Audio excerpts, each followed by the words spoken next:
All right, let's give you that markets update now. The local index facing red screens from Asia in early trade as global markets brace for several interest rate decisions this week. This includes the United States Federal Reserve.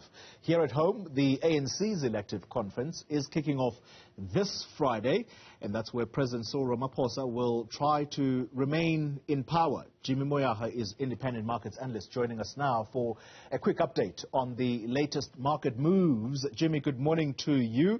Let's start with a quick overview at the JSE in early trade, and what factors are likely to influence trade this week? Good morning, Toli. Morning to our viewers. JSE opened in the red. We're sitting down probably about a percent or so, maybe just a bit less than that. And the main factors, of course, are going to be this week centered around your central bank decisions. We've got central bank decisions coming out of the United States, out of the United Kingdom as well. So the expectation, of course, around these central bank decisions is, are we going to see a different picture from an interest rate hiking perspective, and how is that going to have a knock-on effect on market sentiment at the moment and market sentiment going into the new year.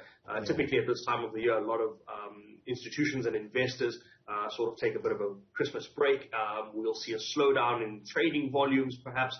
We might see some portfolio rebalancing and portfolio readjustments, but I think the main focus will always remain at this stage what the outlook is going into 2023. We know that from a Fed perspective, the conversation has been or has turned dovish for the first time in a long time after having been hawkish for a number of months, and now we're probably looking at slower rate hikes, but the recent numbers that came out on, I think it's last week Friday, the US PPI numbers point to the fact that there remains an inflationary problem, especially on the producer side of things in the US. Now that could have an impact on the interest rate decision that we see later in the week, however small that impact might be. So at this stage, markets are just weighing out the possibilities of that relative to what we could be looking at from an outlook perspective for 2023. We've seen revised global outlooks being revised down continuously throughout 2022, and we know that we have growing risks of recessionary fears across the world.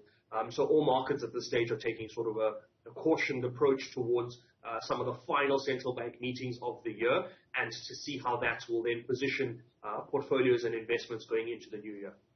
Let's talk about the local currency, that's the rand, further weakening against the dollar. Talk us through how much depreciation the currency has seen against the greenback so far this year. Well, if you look where the rand started the year out, we started the rand at about 15 rand and 6 cents. We got to strong as around 14 rand 40 at the start of March or so. So in the month of March, we were at about 14 rand 40. We sort of, the worst that we've seen this year has been about 18 rand 58, and that's about a 29% depreciation from that 14 rand 40 level. We're currently sitting at about 17 rand 30, so we're down about 20% for the year, which may seem like quite a significant amount. But if you compare it with other emerging market currencies like the Turkish lira, for example, that's down year to date today about 47%. So we're about half of that. So again, even though it is a fairly bearish space to be in, and the rand has weakened quite significantly throughout the year, relative to other emerging markets, we are still doing fairly well. But we would like to see the rand strengthen back below that 17 rand level. It crucially hasn't been below that level since the Phala Phala report was released, and we would like to see that going into, particularly going into this week's US Fed decisions, as well as the elective conference that's starting at the end of this week. Would like to finish the year below the 17 rand level, possibly towards 1650. That is a very ambitious target at this stage, given some of the factors that we are looking at. But at the moment, the rand is sitting at about 17 rand 30 against the dollar. Yeah, we'll see how that currency holds up after the elective conference, which starts on Friday. Let's talk company news. Tongaat shareholders calling for a speedy settlement with Deloitte. Talk us through those developments. Yeah, so Tongaat is not really happy with the developments that are happening there. Remember, Tongaat is under business rescue at the moment. They do need to have a couple of things sorted out between now and April of next year, when their next harvest of sugarcane comes out, and they need to have the milling plants maintained. And I think they said they need something to the tune of 300 million rand to make sure that that happens between now and April. And they're saying that the money could be provided by the settlement with Deloitte. If you remember, Deloitte Deloitte is being accused of misstating financials and providing incorrect investor information and that sort of thing. And the conversation that's been happening with shareholders and management of Tongaat has been somewhat to the tune of, what are we getting from Deloitte? What is the amount of the settlement amount from Deloitte, rather? And why is it taking so long, whereas Deloitte settled the Steinhoff case? So shareholders are arguing that there was precedent set when Deloitte settled the Steinhoff case and settled that for about 1.3 billion, saying that there's precedent to settle these sorts of matters, and those funds could be crucially used to keep Tongaat afloat. At this stage, there's no confirmed amount of whether it's going to be a billion rand settlement, whether it's going to be 100 million rand settlement. We know that I think over the last 11 years, Tongaat has paid Deloitte something to the tune of 299 million in fees for their services that they have rendered.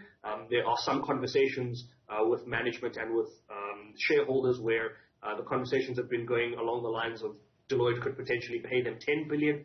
Deloitte could pay them 5 billion. Deloitte has come out very clearly to say, we haven't agreed an amount. We're still in conversations. There's still consultations going back and forth between themselves and Tongaat.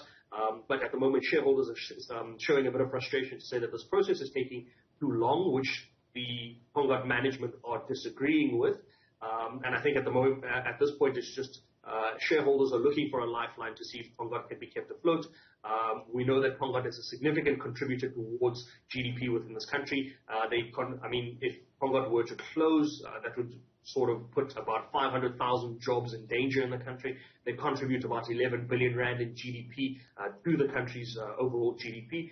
And we know that that's a significant number given where we're sitting as a company or as a country, and given where Tongaat sits as a company. So it's a significant impact it will have on the lives of not just Tongaat, but also the farmers and the associated businesses that are within the ecosystem that produces the sugarcane and all of that for the country. So that's not a very easy conversation that's happening at the moment, but it is a very necessary conversation to see if Tongaat can be saved from business rescue.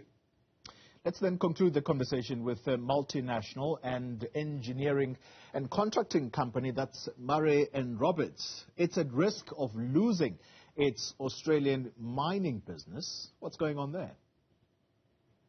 Yeah, so M&R came out recently with some announcements around their cloud business. Their cloud business had been up for sale, and the proceeds for that sale were going to be used for settlement of a couple of other things.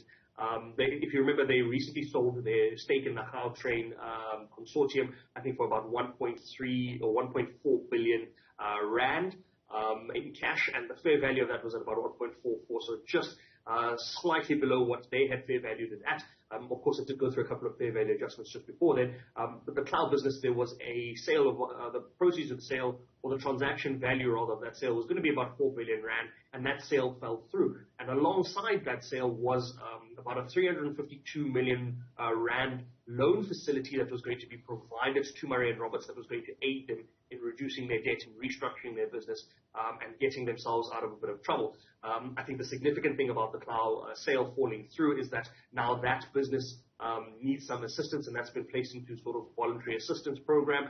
But also it did account for about 62% of Murray and Roberts' overall order book and about 57% of its revenue in the last financial year. And so that's a significant number, significant contributor towards the overall business. And so from their perspective, the concern now is how are they going to then be able to reduce their debt? How are they going to be able to finance their ongoing working capital needs? Because as of the 30th of June this year, they had an order book sitting at about 59 billion rand. So now they need to look at, are they going to be, do they have enough capital to service that order book and deliver on that order book, or what will they do in terms of the restructuring of the cloud business? Are they going to be able to maintain that business? And now that's put into danger some of the other businesses that they have in Australia as well. So precarious position that Murray & Roberts finds themselves in, and hopefully they can get themselves out of that. I mean, we know that when the news broke, the share price dropped by about some 20%, and the share has been struggling quite a bit lately. It's probably sitting below the 5 Rand level at the moment, from 2021 at levels of 13 Rand 82 or so. So it's been quite a difficult uphill battle for Murray & Roberts, trying to get the business out of the troubles that it's in. Yeah, interesting times indeed. Jimmy Moyaha, let me thank you very much for that markets update.